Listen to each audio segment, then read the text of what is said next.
नमस्कार दोस्तों, स्वागत है आपका हमारे चैनल ममता भक्ति ऑफिशियल में। दोस्तों, आज मैं माता दुर्गा का जन्म कैसे हुआ, वह कैसे उत्पन्न हुए थे, इस कथा के बारे में विस्तार पूर्वक बताने जा रही हूँ। अगर आपको यह कहानी पसंद आई है तो लाइक शेयर करिए या ना करिए, कमेंट में जय माँ दुर्गा अवश्य लिखिए। तो चलिए शुरू करते हैं कहानी को।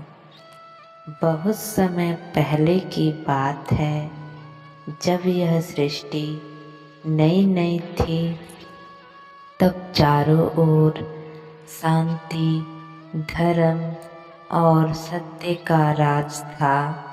देवता अपने अपने लोकों में रहकर संसार का पालन करते थे।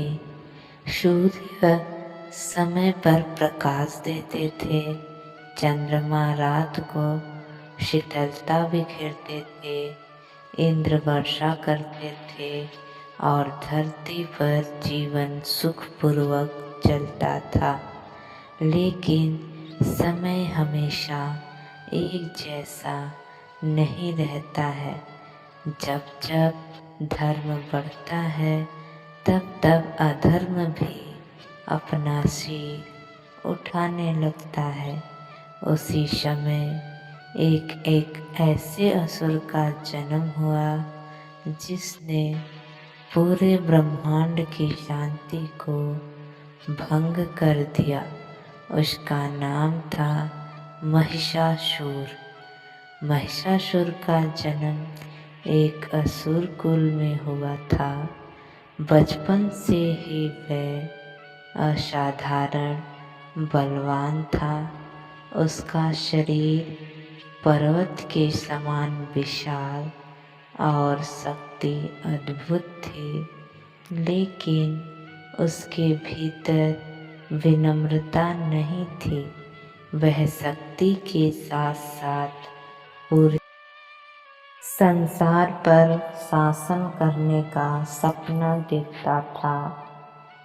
जैसे जैसे वह बड़ा हुआ, उसकी महत्वाकांक्षा भी बढ़ती गई। उसने सोचा, यदि मुझे ऐसा वरदान मिल जाए जिससे कि कोई मुझे मार ना सके, तो मैं तीनों लोकों का स्वामी बन जाऊंगा। यह सोचकर उसने कठिन तपस्या का निश्चय किया। महिषासुर एक ऊंचे पर्वत पर गया। उसने भोजन और जल का त्याग किया। वर्षों तक केवल ध्यान में बैठा रहा। उसकी तपस्या इतनी कठिन थी कि देवता भी आश्चर्यचकित हो गए। हजारों वर्षों की तपस्या के बाद सृष्टिकर्ता ब्रह्मा उसके सामने प्रकट हुए। उनके तेज से पूरा पर्वत प्रकाशित हो उठा। ब्रह्मा जी ने कहा, महिषासुर, मैं तुम्हारी तपस्या से बहुत प्रसन्न हूँ। मांगो, क्या वरदान मांगना चाहते हो? महिषासुर ने पहले अमर होने का वरदान मांगा। ब्रह्मा मुस्कुराए और बोले, यह संभव नहीं है। जो जन्म लेता है उसकी मृत्यु निश्चित होती है। कोई दूसरा वर मांगो। महिषासुर कुछ देर सोचने लगा। फिर उसने चतुराई से कहा, यदि अमर नहीं बना सकते तो ऐसा वरदान दीजिए कि किसी भी देवता, दानव या पुरुष के हाथों मेरी मृत्यु न हो।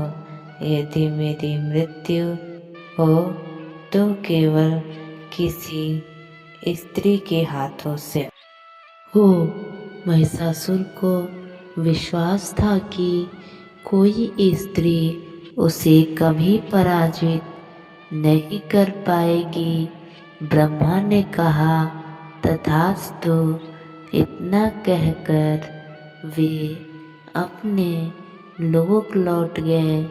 वरदान मिलते ही महिषासुर का स्वभाव बदल गया। पहले वह केवल शक्तिशाली था, अब वह और ज़्यादा अहंकारी बन गया। उसने विशाल सेना तैयार की और एक एक करके पृथ्वी के अनेक राज्यों पर आक्रमण करना शुरू कर दिया।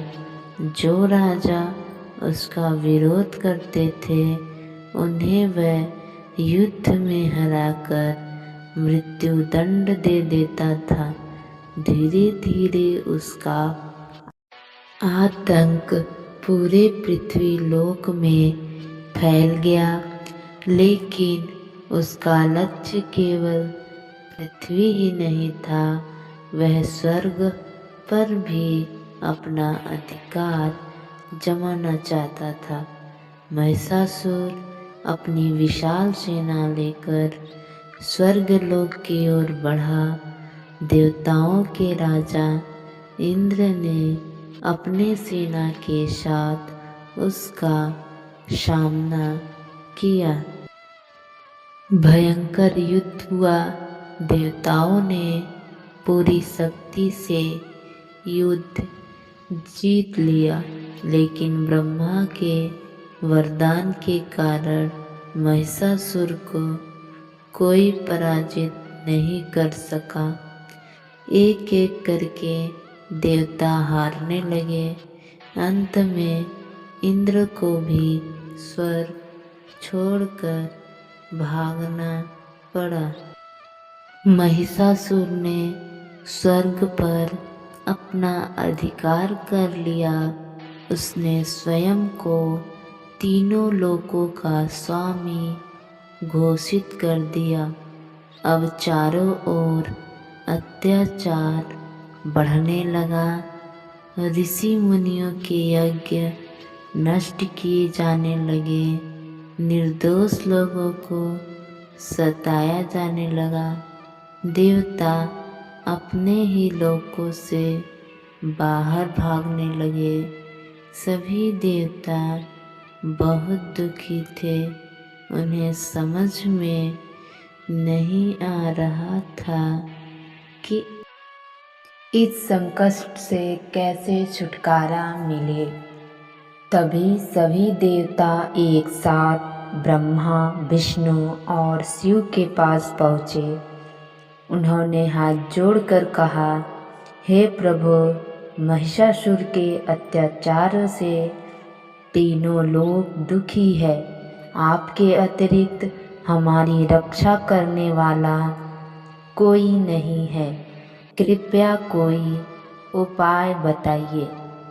देवताओं की व्यथा सुनकर त्रिदेव गंभीर हो गए। उन्हें स्मरण हुआ कि महिषासुर को ऐसा वरदान मिला है कि उसकी मृत्यु केवल एक स्त्री के हाथों हो सकती है। तभी तीनों देवों के मुखमंडल से दिव्य तेज निकलने लगा। वह तेज इतना प्रचंड था कि पूरे ब्रह्मांड में प्रकाश फैल गया। यही से प्रारंभ होती है उस दिव्य शक्ति की अद्भुत कथा, जिसे संसार में माँ दुर्गा के नाम से जानते हैं। यह देखकर सभी देवताओं ने भी अपना अपना तेज उस दिव्य प्रकाश में समर्पित कर दिया। इंद्र का तेज, सूर्य का प्रकाश, चंद्रमा की शीतल आभा, अग्नि की ज्वाला वायु का वेग, वरुण का जलमय तेज और यम का गंभीर तेज सब मिलकर एक विशाल प्रकाश पुंज में परिवर्तित हो गए। वह प्रकाश इतना प्रचंड था कि उसकी चमक से तीनों लोग प्रकाशित हो उठे। धीरे धीरे उस दिव्य प्रकाश ने एक अद्भुत स्त्री का रूप धारण कर लिया। उनका मुख भगवान शिव के तेज से बना था। उनकी अनेक भुजाएं भगवान विष्णु के तेज से प्रकट हुई थी। उनके चरण ब्रह्मा के तेज से प्रकाशित हुए थे। उनके केस काले बादलों की तरह लहराते थे और उनके मुख करुणा, शक्ति तथा तेज एक साथ दिखाई दे रहे थे। देवताओं ने उस अद्भुत स्वरूप को देखकर हाथ जोड़ लिए। चारों ओर दिव्य संगीत गूंज उठा। आकाश से पुष्पों की वर्षा होने लगी। तभी देवताओं ने एक एक करके अपने दिव्य अस्त्र शस्त्र उन्हें अर्पित किए। भगवान शिव ने अपना त्रिशूल दिया, भगवान विष्णु ने सुदर्शन चक्र दिया, वरुण ने शंख दिया, अग्नि ने अपनी तेजस्वी शक्ति दे, वायु ने धनुष और बाण दिए, इंद्र ने वज्र और ऐरावत की घंटी भेंट की, यमराज ने कालदंड दिया, कुबेर ने रत्नों से भरा पात्र दिया। जब देवी ने सभी अस्त्र शस्त्र धारण कर लिए तब उनका स्वरूप और भी तेजस्वी हो उठा। उन्होंने सिंह पर आरूढ़ होकर ऐसी गर्जना की कि तीनों लोग कांप उठे। उस गर्जना की ध्वनि सुनकर महिषासुर चौंक गया। उसने अपने सैनिकों से पूछा, यह कैसी भयानक गर्जना है? कौन है जो मेरे राज्य में मुझे चुनौती देने का साहस कर रहा है? सैनिकों ने उत्तर दिया, महाराज, एक अद्भुत देवी प्रकट हुई है। उसका तेज असहनीय है। उसके हाथों में अनेक दिव्य अस्त्र शस्त्र हैं। महिषासुर यह सुनकर हंस पड़ा। उसने कहा, एक स्त्री मुझे युद्ध की चुनौती दे रही है। उसे पकड़कर मेरे सामने लाओ। लेकिन उसे यह पता नहीं था कि यही दिव्य शक्ति उसके अंत का कारण बनने वाली थी। महिषासुर अपने स्वर्ण सिंहासन पर बैठा था। चारों ओर उसके विशाल सेना खड़े थे। तभी उसके दूत दौड़ते हुए आए और बोले, महाराज, एक अद्भुत देवी सिंह पर सवार होकर आपके राज्य की ओर बढ़ रही है। उसके तेज को देखकर बड़े बड़े योद्धा का हृदय कांप रहा है। महिषासुर हंस पड़ा। उसने कहा, एक स्त्री मुझे युद्ध की चुनौती दे रही है। जाओ, पहले उसे समझाओ कि वह मेरी रानी बन जाए। यदि वह मना करे तो उसे बलपूर्वक मेरे सामने लेकर आना। महिषासुर का संदेश लेकर उसके दो दूत माता दुर्गा के पास पहुँचे। उन्होंने हाथ जोड़कर नहीं बल्कि घमंड से कहा, हे देवी, हमारे महाराज महिषासुर तीनों लोकों के स्वामी हैं। उन्होंने आपको अपनी रानी बनाने का आदेश दिया। यदि तुम उनकी बात मान लोगी तो तुमको अपार वैभव मिलेगा। माँ दुर्गा ने शांत स्वर में उत्तर दिया, जाकर अपने स्वामी से कह दो कि मैं केवल उसी को स्वीकार करती हूँ जो धर्म का पालन करता हो, जो निर्दोषों पर अत्याचार करता हो, उसका अंत निश्चित है। यदि महिषासुर में साहस है तो युद्ध भूमि में आए। दूत क्रोधित होकर लौट गए और उन्होंने सारी बात महिषासुर को बता दी। महिषासुर का चेहरा क्रोध से लाल हो गया। उसने तुरंत अपने सबसे शक्तिशाली सेनापति चित्थूर को और चामर को विशाल सेना के साथ युद्ध के लिए भेजा। कुछ ही समय में युद्ध भूमि तैयार हो गई। एक और माँ दुर्गा अपने सिंह पर विराजमान थी, दूसरी ओर असुरों की अनगिनत सेना हाथियों, घोड़ों और रथों के साथ खड़ी थी। युद्ध का शंखनाद हुआ। असुरों ने एक साथ बाणों की वर्षा शुरू कर दी। माँ दुर्गा ने मुस्कुराते हुए अपना धनुष उठाया और उनके बाणों को बीच आकाश में ही काट दिया। फिर उन्होंने अपने बाणों से असुरों के अनेक रथ नष्ट कर दिए। माँ का सिंह गर्जना करता हुआ शत्रु सेना पर टूट पड़ा। वह एक के बाद एक असुरों को परास्त करने लगा। सेनापति चित्थूर स्वयं आगे बढ़ा। उसने अपनी विशाल गदा से देवी पर प्रहार किया।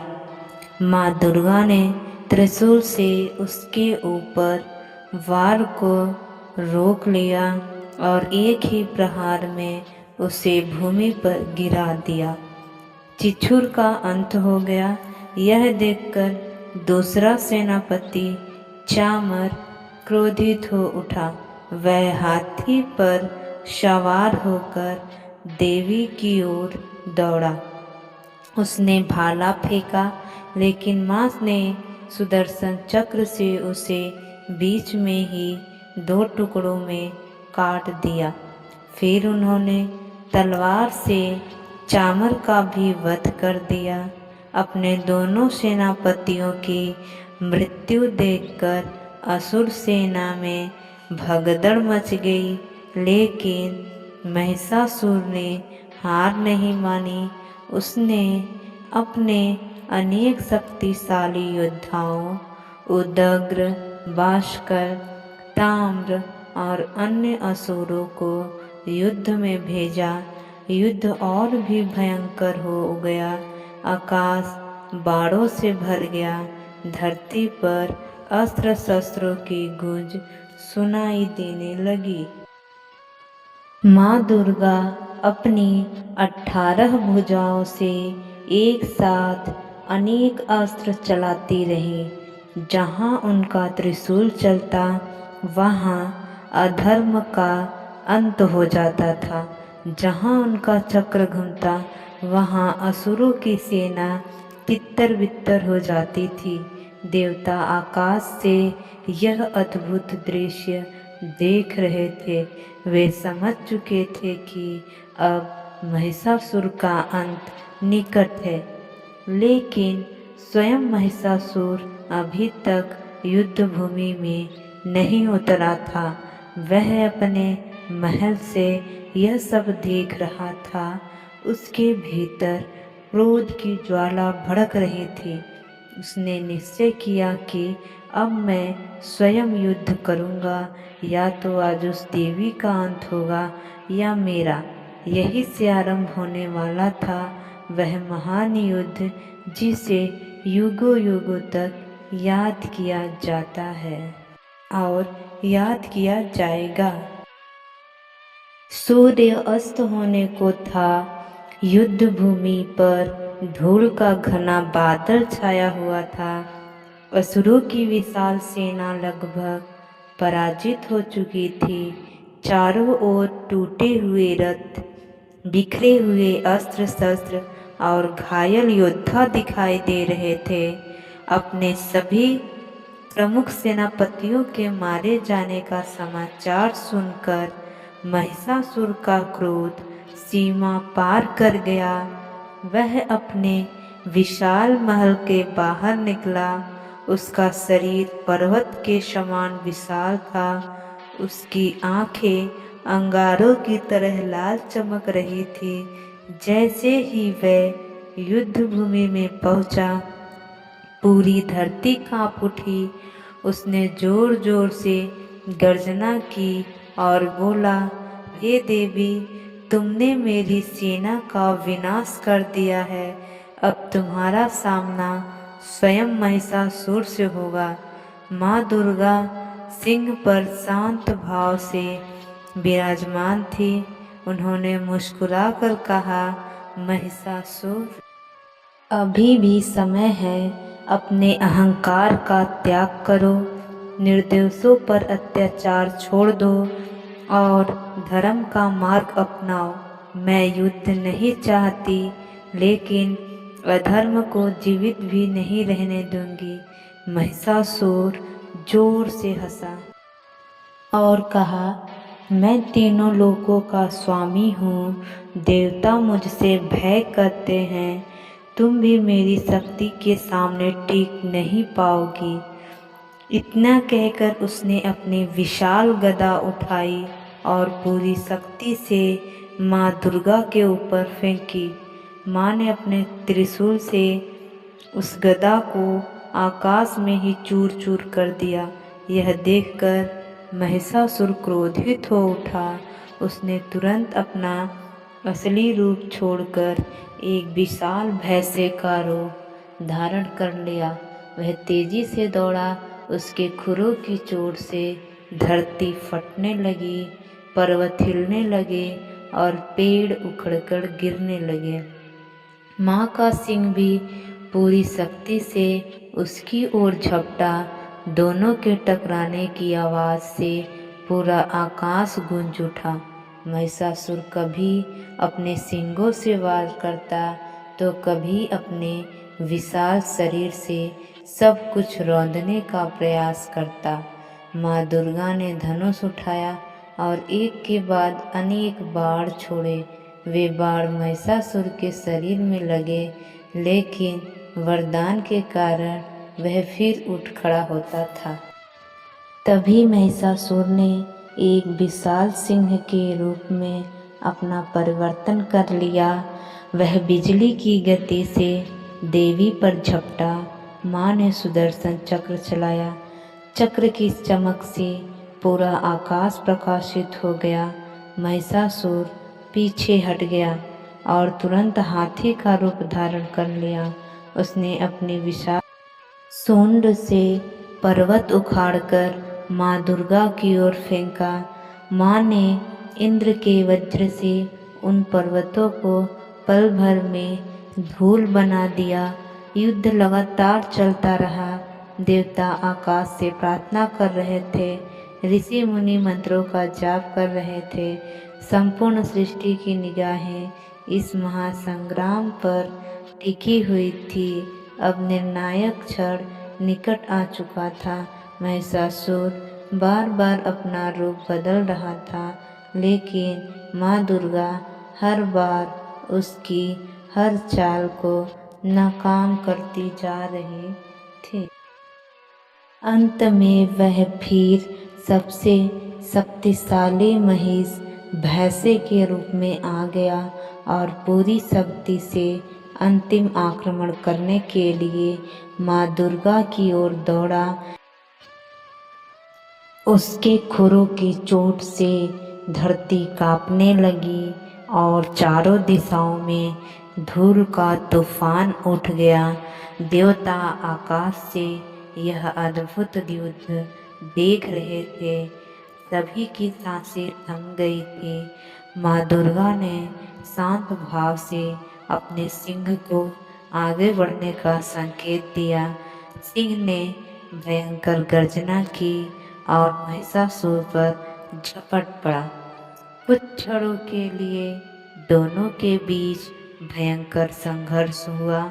महिषासुर ने अपने विशाल सींगों से सिंह को पीछे धकेल दिया, लेकिन माँ दुर्गा तनिक भी विचलित नहीं हुई। उन्होंने अपने धनुष से अग्नि के समान तेज बाण छोड़े। बाण महिषासुर के शरीर से टकराए, पर वह फिर भी लड़ता रहा।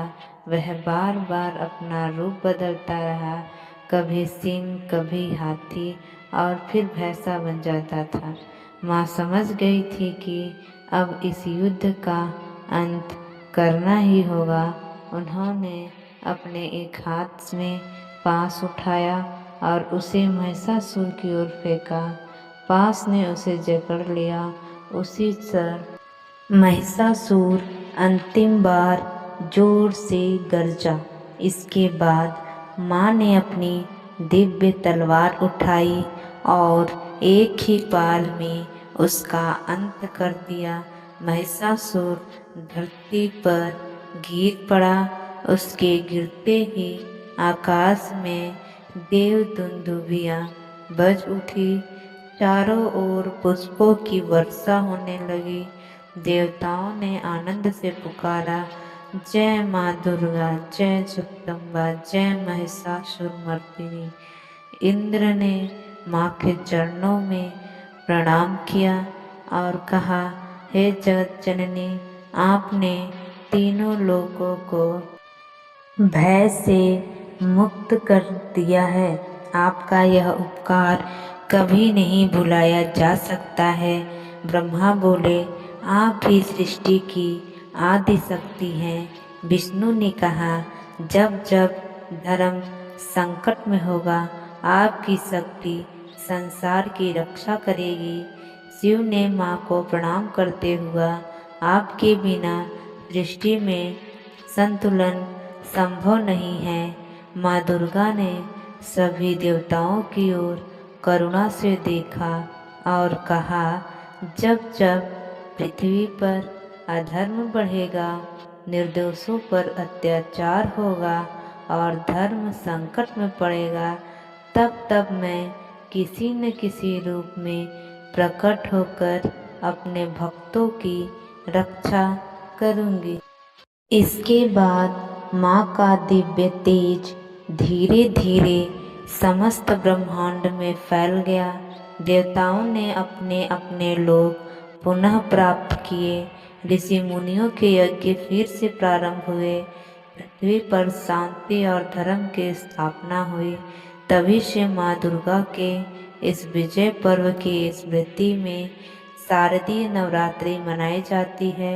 9 दिनों तक माँ के 9 स्वरूपों की पूजा की जाती है और 10वें दिन अधर्म पर धर्म की विजय का उत्सव मनाया जाता है। कथा से शिक्षा, अहंकार कितना भी बड़ा क्यों न हो, उसका अंत निश्चित है। सत्य और धर्म की रक्षा के लिए साहस आवश्यक है। स्त्री शक्ति सृष्टि की सबसे बड़ी शक्ति है। जो धर्म के मार्ग पर चलता है, अंततः विजय उसी की होती है। जय माता दी, जय माँ दुर्गा। भक्तों, अगर आपको यह कहानी पसंद आई हो तो वीडियो को लाइक शेयर करना ना भूलें। जय माता दुर्गा, जय जगदम्बा। प्रेम से बोलो, जय माता दी।